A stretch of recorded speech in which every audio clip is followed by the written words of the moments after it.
जिसका भी जेमिनाई या वर्गो साइन यानी कि मिथुन या कन्या राशि प्रभावी हो, या थर्ड या सिक्स्थ हाउस एक्टिव हो, यानी कि बुध से प्रभावित व्यक्तित्व जब होता है तो व्यक्ति सहज रूप से प्रमुख तौर पर बुद्धि, वाणी, संचार संबंधित कार्यों में दक्ष हो जाता है। उसके माइंड के बैकएंड में कई सारे टॉपिक्स की कैलकुलेशन चला करती है।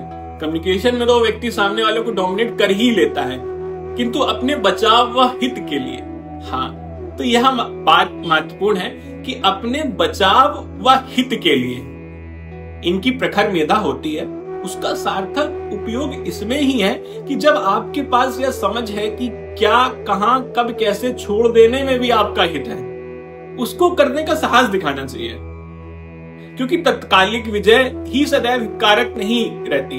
युद्ध जीतने के लिए जिस दिन आप छोटी छोटी लड़ाइयों में बलिदान की मानसिकता को स्वीकार कर लेते हैं, वह बात फिर सत्य सिद्ध हो जाती है।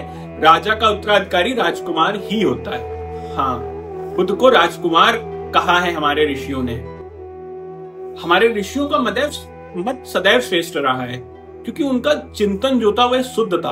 आप देखिए, व्यवहारिक रूप से भी किसी राजा के जो डिप्टी होते हैं, उनका कार्य राज्य के हित में क्या होता है? संवाद, संचार, राज्य की आर्थिकी का विस्तार करना। यह सब उत्तरदायित्व बुद्ध के ही अधिकार क्षेत्र में है। और समकालिक लोकतांत्रिक व्यवस्था में भी यही प्रमुख विभाग कैबिनेट के हिस्से हैं। तो आपकी बुद्धि और तर्क, वाणी, संचार, शिक्षा और समझ, यह जो शक्ति है, इसका समुचित उपयोग करने के लिए आप ऐसे स्थान व्यक्ति के समक्ष शरणागत रहा करें जो व्यवहार में प्रैक्टिकल व विनम्र हो। फिर वह कोई गुरु हो या कोई बिजनेस पर्सनालिटी, किसी भी क्षेत्र से संबंधित कोई भी व्यक्तित्व हो, ऐसा जो प्रैक्टिकल और हम्बल, उसको आत्मसात करिए। मानसा वाचा कर्मणा, अपने व्यवहार में उसको स्थानांतरित करिए।